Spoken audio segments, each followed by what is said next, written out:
Hello, darlings. This evening we are going to flow into the exquisite delicacies of intuition, exquisite divine sublime clarity, and what intuition actually is, right? So, intuition. So, the etymology of the word intuition actually means to observe or to look upon.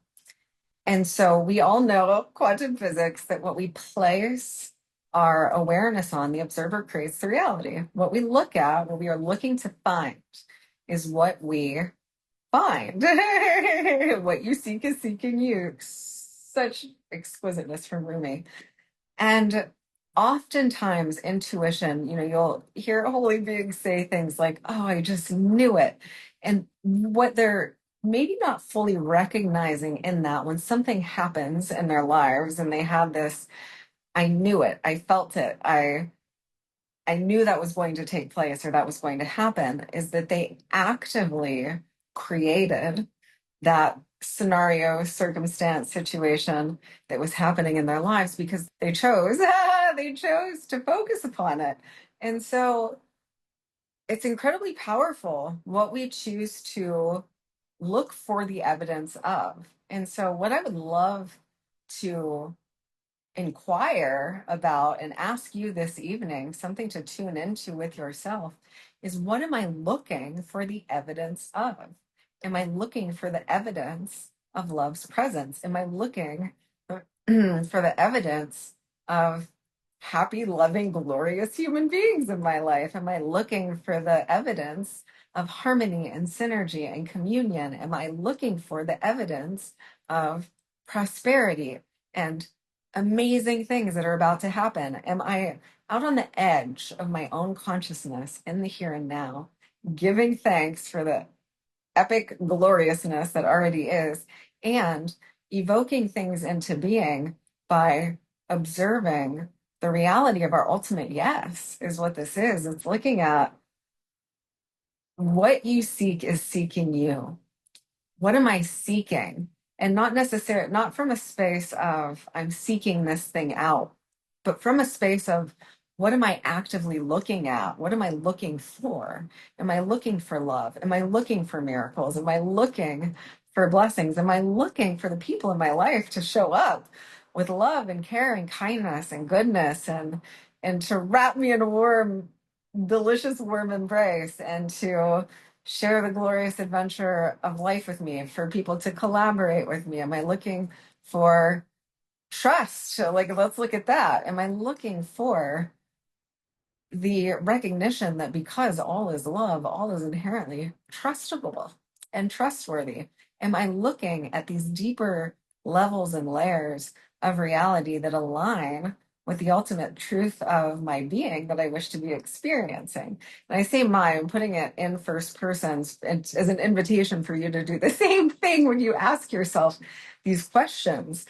And so what am I observing? What am I looking at? What am I looking for? And what am I actively seeking the evidence of in my life? There's this beautiful, beautiful ally of mine who just shared with me this man whose work that he follows, and he absolutely loves it because part of what he cultivates in his inner world is this notion that something amazing is about to happen. Something astonishing and divine and extraordinary, out of this world, miraculous, benevolent, awesome is about to happen. And so he's looking for awesome things to always happen. So you can imagine what this does for how he feels, because there's a sacred expectation of reality itself, of the one love that we are, to deliver, crystallize, bring to fruition all things that are in accord with our divine nature. And so I'm expecting to meet with the face of love. I'm expecting everyone in my life to be celebratory and grateful and caring and uplifting and elevating and edifying. I am expecting massive money and wealth to come to me constantly in every moment of every day, as it frequently does. And so what am I expecting? What am I looking for? And this is shifting us from a space of following a pulse of intuition. I want to speak into why this is so powerful, because when we're following a pulse of intuition, there's insights that drop in, of course, from divine mind. We can call this higher mind, supreme intelligence, the field, luminous awareness. There's those insights that drop in from our supreme being. And we know what those are with clarity because it always feels good, delicious, warm, relieving, nourishing. It's always elevating, always. And it's always inclusive and it's always in coherence with how love perceives, feels, thinks about, talks about, speaks about, sings about life itself, its own being. So it's always incredibly prolific and abundant and loving. What comes from our supreme mind and supreme awareness. And if we're receiving any other insights that are juxtaposed to that energy, so we're looking at things like doubt, fear, separation, unconsciousness, shadow, illusion, Maya, all of these things, frequencies that are not in direct alignment with the ultimate truth, those things may be things that we're picking up from the collective consciousness, meaning that we're allowing them, the world around us, to influence what we are choosing to look for and be in agreement with, and to sacredly, divinely expect, not from other human beings, but from the field of love itself.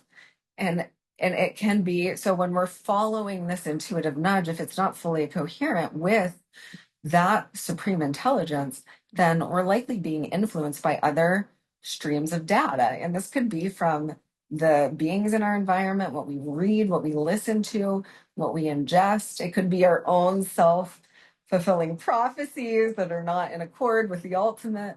And so it's incredibly valuable to begin to discern into the nuance of this within our own being, because there's this profound, so the evolution of intuition is clarity, because we begin to intuit for the ultimate reality. We begin to actively shape and mold and sculpt it through the extraordinary technology of our own superconsciousness.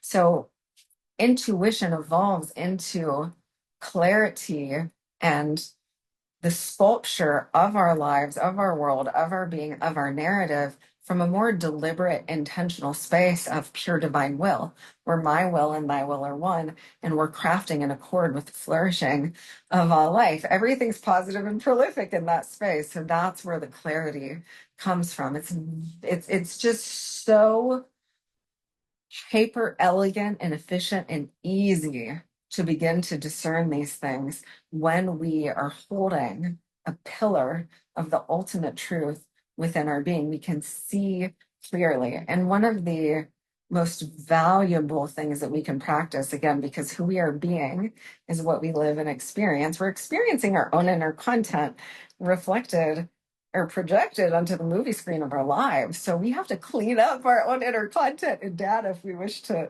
live heaven and paradise on earth. And this exquisite, glorious reality that we are all weaving and participating in and sharing with one another.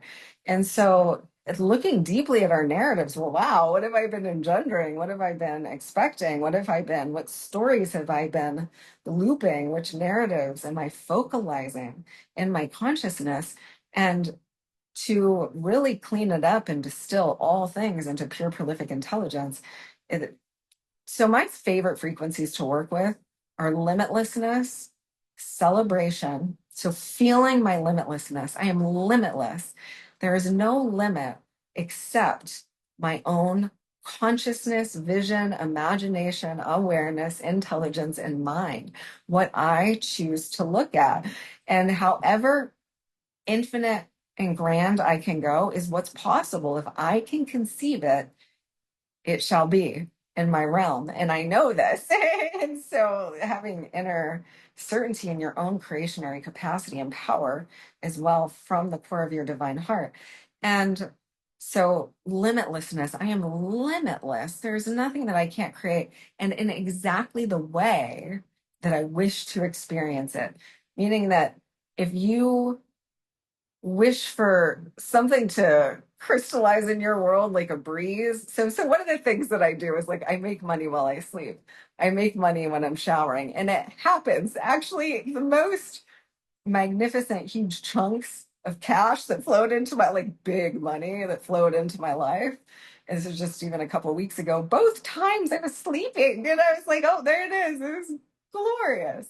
And so it's all, though, a result of me cultivating this consciousness devotionally, continuously, and being in the celebration of life, of love, of loving love. Thank you, love. Thank you, self. Yes, this is what's happening, and I'm just deciding this is what's happening, and it's all in accord with divine will, and I just stay true to that. Now here's the key: when we wobble, the mirror wobbles, the construct of our mind, of our reality wobbles. When we are solid and certain and secure in our choice, the reality, the construct, the hologram of our existence is solid, stable, and secure.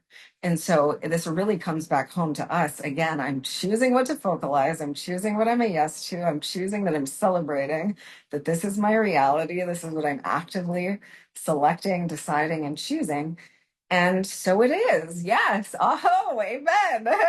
It's so glorious. We're so powerful. And this is probably the most glorious, like, inner magical wand that we have, is our power of a commitment to our choice. And this is applicable in every single area of our lives. If you want to shift anything in your life, you choose what you're a yes to. And this is really powerful in relationships too. So I'm going to use this as an example.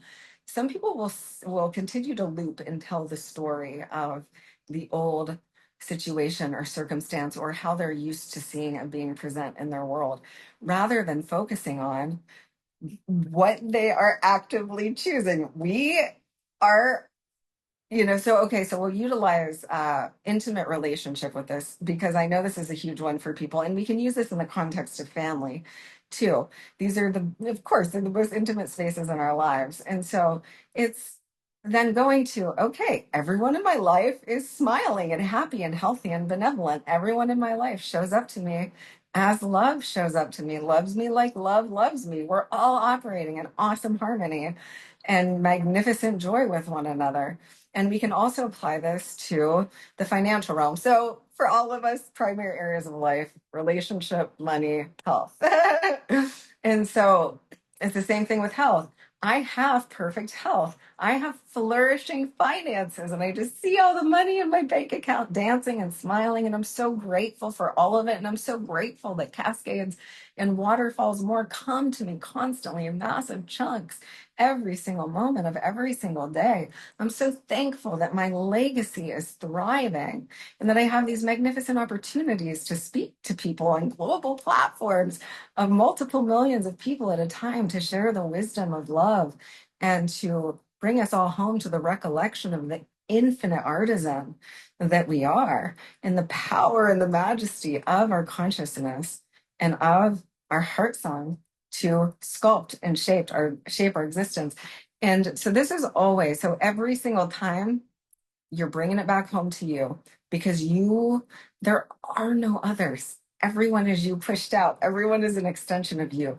The mirror is conforming and responding to who you are being, the narratives that you're telling, the choices that you are making, etc. And so we can shift the casting characters all that we want. And I know this from deep, intimate experience. I've had to learn this, like, in the cauldron of the holy fire. I've had to learn this in real time experience. We can shift the cast and the characters all we want, but if we're still in the same consciousness, we're going to experience the same dynamics. Wherever we go, there we are. So the most powerful thing that we can do is shift what is happening in here, choose anew. We are born anew in every moment, and truly a choice made with love and conviction in the now, that you stay devoted to and you remain a full-hearted, whole-bodied yes to, can fundamentally alter the fabric of your existence in an instant. I've experienced this in really profound ways so many times in my life.